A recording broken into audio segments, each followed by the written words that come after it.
Welcome to the Top Shelf Grumbling Podcast with Dan the Don Walls.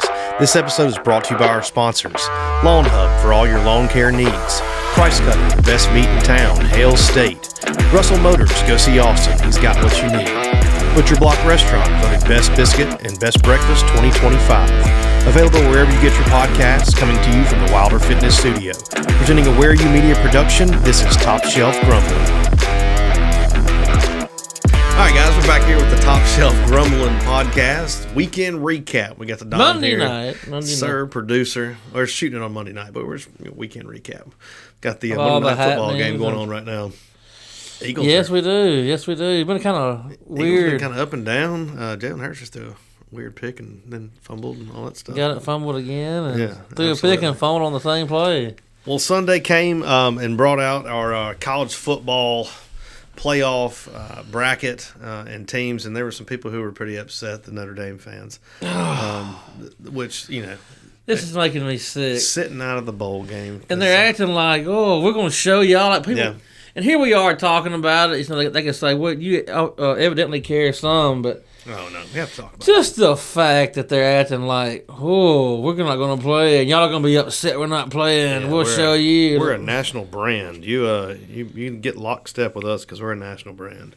It came down to were they going to let them in or Bama in. Yeah. I mean, the game of football, they played each other, and one of them won. So, And can I be honest with you? I think Notre Dame would probably beat Alabama.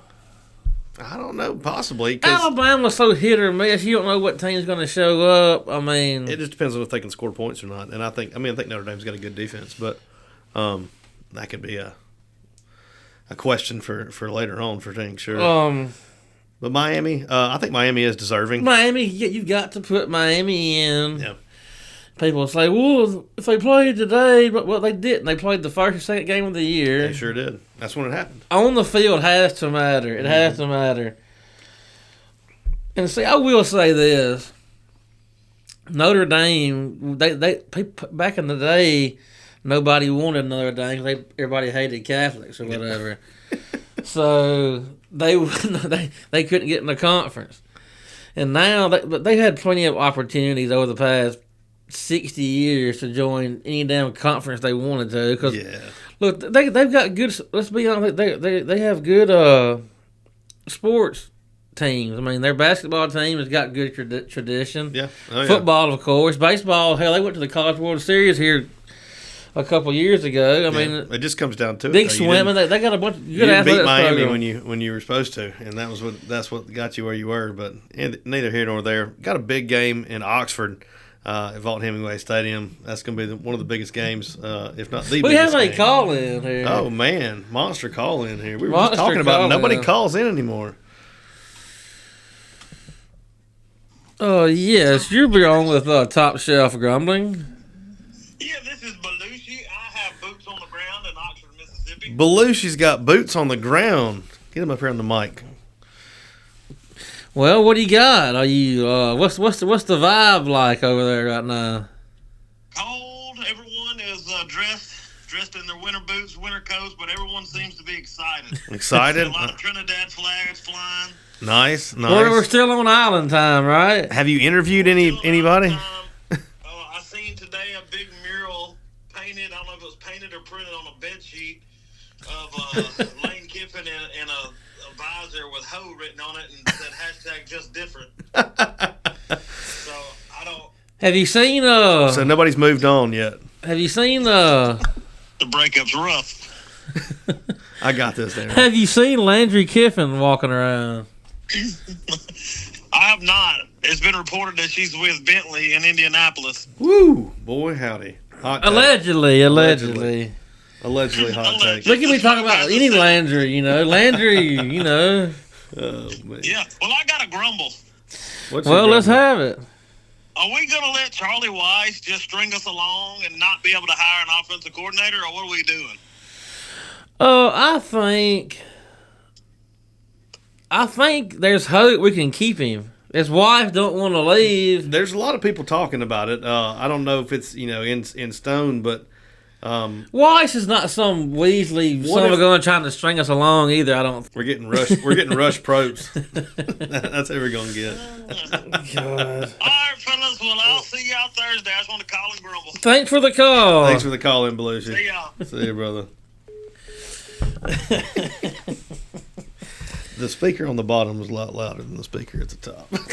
Somebody was trying to tell me the other day that the one on the top. I can't remember who it was. You can hear it. Anyway, big game at Vaught Hemingway Stadium. We're just had a man on the ground the grounds in Oxford there. Just great timing on the call in there. We just about to start talking about it.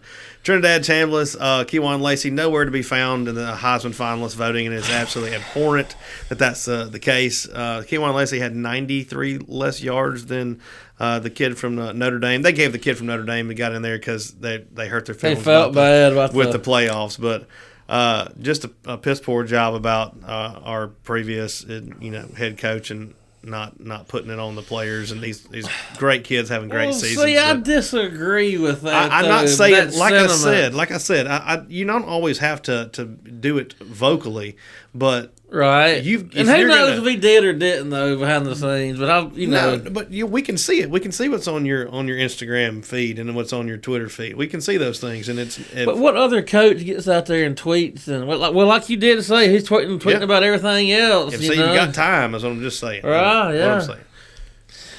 You could have deflected from all this stuff about yourself if you would have tried to do a little bit more for the players. That's one more little point about Notre Dame.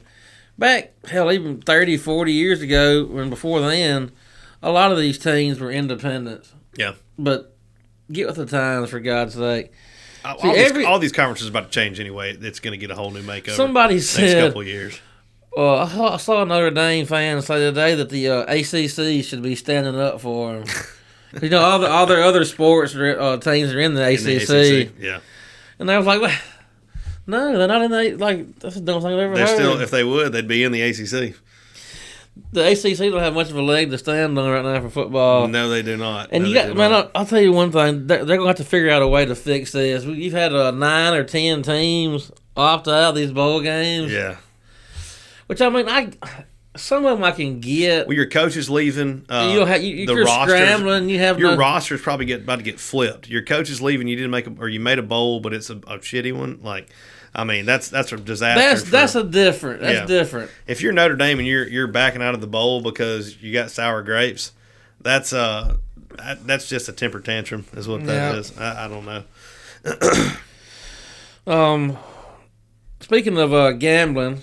Well, we wouldn't even talk about gambling. But speaking of gambling, I did good on college football this year. I had I did 4 win total bets. Every one of them hit but one. The only one that didn't hit was Air Force didn't hit. I had over wins and over 9.5, over 8.5 wins for Ole Miss, over 6.5 wins for Missouri, and I was starting to get worried about that one. Yeah, because. The train was on the. Well, they had to play Arkansas and Missouri State the last couple of games, but gambling, college football, I did 78, 49, and 12, which was 61% this year, which is pretty good. But I did a little bit better. I was a little bit better last year. The last 2 years combined, I'm 198, 99, and 16, which is 66%.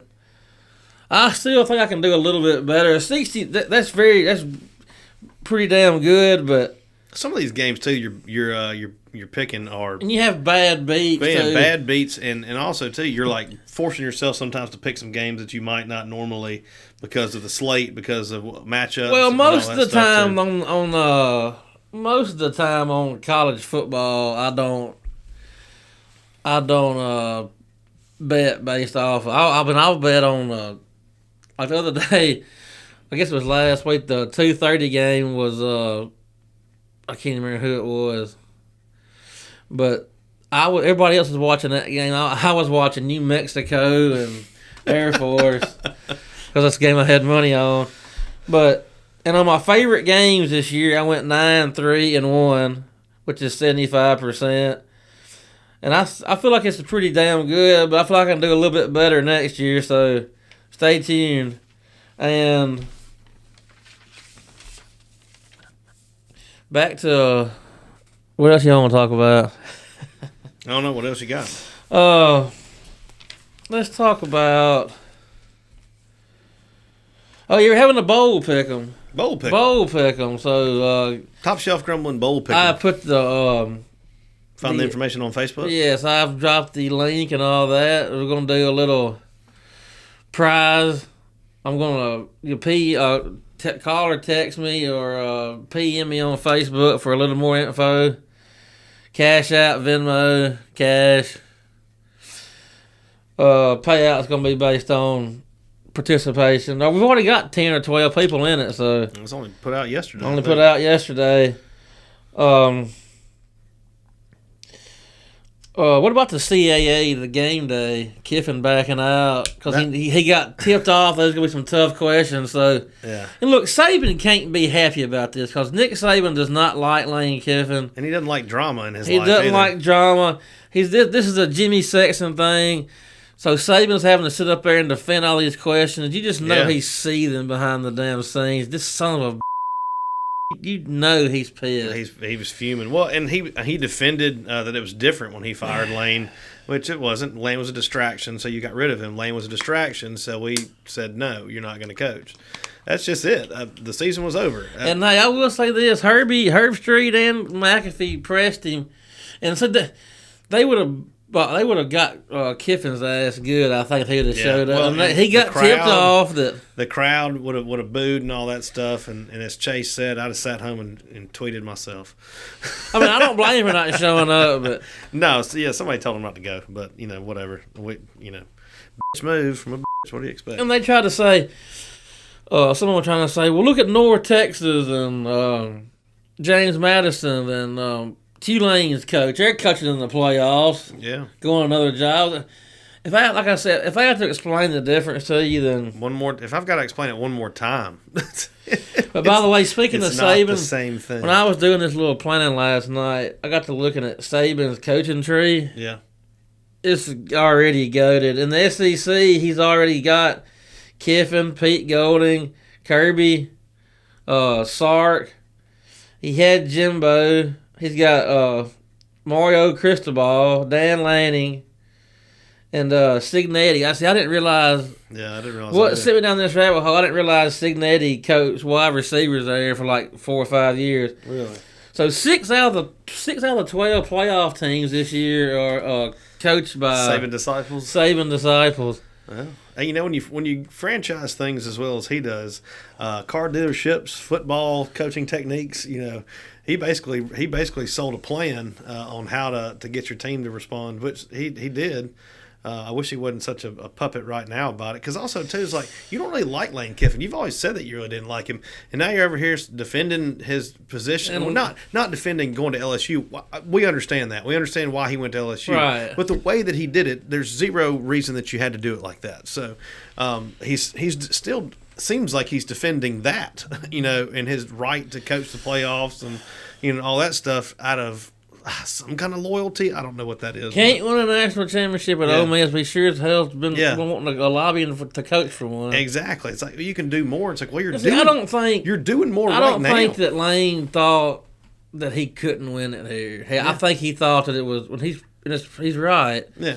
It's probably a little bit easier, so to speak, to do it at LSU, but.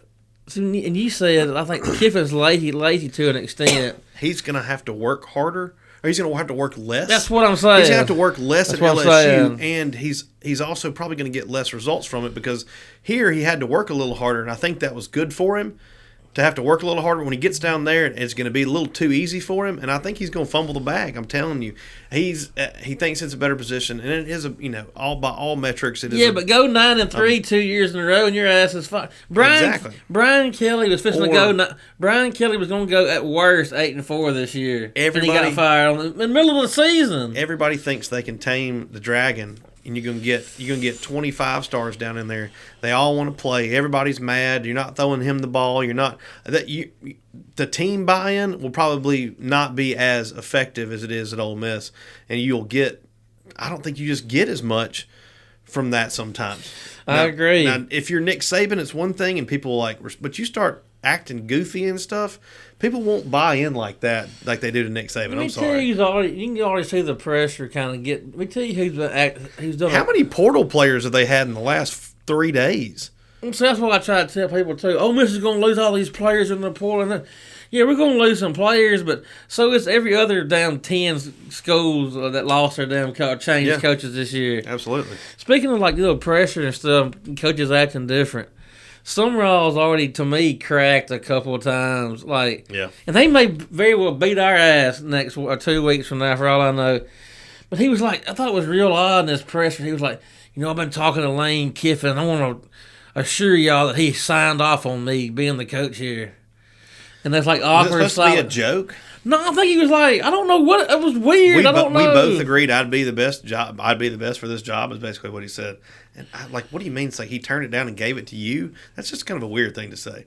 And there was something else too. It was one of his little videos or something. He was just like, but I also think he may just be one of those guys that just wants to be left alone and coach football too. Yeah, that's what I'm saying. When you go to Florida or somewhere like that, they're going to make you. That's not going to be what you get. You're right. You're not going to get to be Pete Golding and say, hey, no, bro, I'm going to cancel the press conference. It ain't about me. Sorry.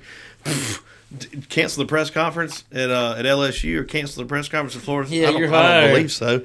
They said, was it one of the coaches in Florida? Oh, Billy Napier said, I had to sit down with one of the boosters and like go over our game plan for the week with a booster, like just some guy who gave a bunch of money. So and I got to talk shop and talk ball with Billy Napier.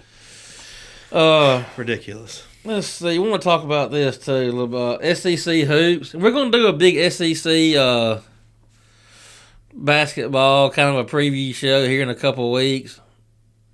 We'll transition to that. Well, we're first of the year. We still don't know how we're going to do that. Like I said, we're going to transition into basketball and baseball at the first of the year when football and all that stuff's over with. But I'm glad we were going to do this like a few weeks ago. And I was like, no, let's wait till SEC play starts. And the SEC hadn't looked very good as a whole. Ole Miss is kind of struggling. State's really struggling. State's had some losses to some teams that are. They just lost to San Francisco, who had lost 4 and 5 in a row. Yeah. They had a desperation 3-pointer to tie New Orleans to go to overtime and eventually win that. Yeah. Ole Miss has had. The Rebels looked a little. We have 4 losses, and we have 4 losses, and all of those but 3 we could have very easily won. Yeah. The turnovers are killing us. 2 of them are ranked teams, weren't they? Yeah, Iowa. Yeah, and St. John's was 25. St. John's too, yeah. Yep. And all these teams were good. Well, Utah is not a very good team, I don't think. But I mean, it's still Utah at the end of the day. But and it's early too. I mean, very, very early. And I know a lot of these other teams are going through the same thing that we are, but. We just don't have that closer to me. I think that Frenchman guy is going to be. He's very. You can see the talent all over this team. Yeah. It's there. It's just. It bothered me when he was bringing the ball up against St. John's and we had 1 minute left and he's like slow walking the ball up. I'm like, dude, we got a minute. He's left. still adjusting to the. Yeah, he's still speed. Adjusting to the speed and stuff because he didn't get here till. Yeah. It was way later in the process, but we got. One of the top 5 coaches in the country in my book. I very, very, very, very much trust him to get this right. And of course, he's those big new cushy locker rooms and everything. All these teams and stuff have now the PlayStations and all that. He took that away from them, and it's like even making them get changed and stuff out on the practice court. Told him he'd give it back to after they won 5 games in a row. So, and that was before the St. John's game. So he still got 5 more to go. 5 more to go. Yeah. But we've played a very tough schedule. Yeah, we have. And like the thing about it is, when you play a tough schedule like this, when it comes March and tournament time. These losses really don't hurt you. They don't hurt you at all, really. Well, it's not even hurt you. It made you probably better that you had to go and find something. And see, we also, knock on wood, thank God, we should have 2 winnable games coming up. We got a week off. We don't play again until this coming Saturday. Yeah. Biloxi, in Biloxi against Southern Miss. It'll be a fun game. and then we play Alabama A&M. So we should be able to win those two. If not, then it's time to. I'm not sounding the alarm bells yet, but if we don't win, we don't win these next two, then it's time to. But anyway, I trust in Chris Beard. He's the best basketball coach Ole Miss has ever had. He's won 13 NCAA tournament games. Yeah. Ole Miss as a school has only won like 5 or might not even that many. Yeah, he's a baller for sure. Yeah, we'll get in more basketball stuff in January. Absolutely. After football. We started talking about it, and we're like, oh, we need to start kind of planning about the spring what we're going to do. And we both were like, that's a lot of ball left. You think about now the 12-team playoff. Ole Miss would have to win 5 more football games to get to a national championship and be long season. I mean, we were sitting there, it's like, oh, usually it's like, all right, there's a bowl game or there's 2 play-in games for the 4-team playoff. So. It's going to be a short season. The bowl season starts Saturday. Yep. Of course, you got Navy and Army Navy play Saturday too. But I'm going to touch on Pete Golden a little bit and Tulane. Boy, I want to run through a brick He's got me fired up, and I really believe he's going to have some growing pains as a coach. He's got a lot of things to learn. I mean, come on. What stuck out for me real quick is that he said, I'm not going to change anything about 2025. He said, we got here doing what we were doing, and I'm going to stick to this, because this is what got us here. We'll talk about 2026 when that is, appropriate. That was the most poignant thing. We'll have Christmas in the Grove. I can't wait to Christmas in the Grove. What a strange thing. Nobody's ever done I know. I'm the only thing that gives me any pause, and I don't think he's going to do this, but a lot of these times when these teams hire, and even in the NFL, they hire these defensive-minded coaches. They say the right things when it comes to offense and the type of offense you got to run nowadays. I mean, look at Will Muschamp, one of the best defensive coordinators ever. He gets fired at Florida because Kurt Roper, who's his offensive coordinator, who's terrible. First thing he does, he gets hired at South Carolina. He hires Kurt Roper back again. I was just like, that's the dumbest thing I've ever seen. Yeah, you also got somebody like John Summerall, who Tulane was known for their offense. So. He's a defensive coach. See, I'm not saying that defensive coach can't do it. There's been plenty of defensive coaches. Chuck Rounsville asked him straight up. He said, you're a defensive-minded coach, or what do you think about the offense? And he said, I want our offense to score points. And that's all he really cares about. I think he's going to bring somebody in, and they're going to let them do their job. Like I said, in his introductory press conference, he said, I'm going to surround myself with people who are smarter than me. And that means he's going to allow them to do their jobs. I think that's a part of him is like, I'm going to focus on this over here and focus on being the head coach, but I'm going to let you do your job. And I don't think Keith Carter gives him this job without that assurance. No, absolutely. Absolutely not. Yeah. And he's not a prima donna. He's not worried about, bringing his guys in and all. That's a big thing sometimes with those big name flashy coaches you get is, I'm going to bring my guys with me. So what does that mean? When we hired Matt Luke, I remember him saying, we're going to be more of a blue-collar team. I was like, poor. We're poor. He freeze drained us. The first time that we played Tulane, that was probably the most complete game we played all year. It was. I remember I was legitimately worried that we were going to lose. That was going to be a tough game. Yeah, absolutely going to be a tough game. And then that was really the game that Trinidad Chambliss kind of came out. Really, it was hot as shit that day. It was. We're 17-point favorites. That seems kind of steep. 17 points. I tell you what, though, the one thing that I don't think that everybody is thinking about is this is going to be the biggest game in the history of the state of Mississippi. And biggest Oxford game in the state of Mississippi. And Vaught-Hemingway Stadium is going to be absolutely ridiculous. Even at 2:30 in the afternoon, it's going to be absolutely ridiculous. And you thought it was we beat them 41-10. I was just worried that we were going to get an 11 o'clock game. No, but didn't we play them at 11 o'clock? We played them during the day. It was during the day. It may have been like one of those 2 o'clock games, but I can't remember. Oh, well, if you thought the crowd was big then, it's going to be absolutely insane. The fireworks, the things, the atmosphere is going to be absolutely incredible. the crowd's going to be So here's the thing. fired up for Pete Golding. Fired up for Pete Golding. Fired up to play. Fired up to. I mean, you still got Charlie Weiss calling the plays, which everybody's now finding this out that Lane Kiffin didn't call the plays. That Charlie Weiss called all the plays. Lane Kiffin just said, "Hey, we're going to go for it on this fourth down and then make me look good or make me look bad. Either way." I mean, it's his system. Situational stuff, timeouts, and all that, and. But yeah, that's what you want out of a coach, though. Yeah, you know, he was a manager, but you know, I think we're still going to not miss a beat with this game. I don't think we're going to miss much going forward either, as long as we keep giving much of damn money. Yeah, I think you should go ahead and buy Sugar Bowl tickets because you can sell them anyway. Back to the Sugar Bowl.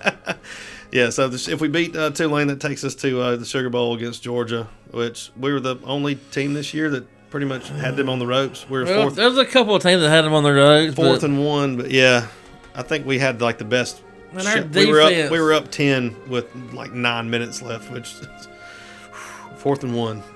We're 4th and 1 away from being 12-0. Yep, and sitting there waiting. And probably either 1 or 2 with Indiana. Kirk Signetti. Just Google me. Just Google me. I hate that Yankee, but damn, he's good. He's almost like 70 years old, too. But yeah. Google me. Google me.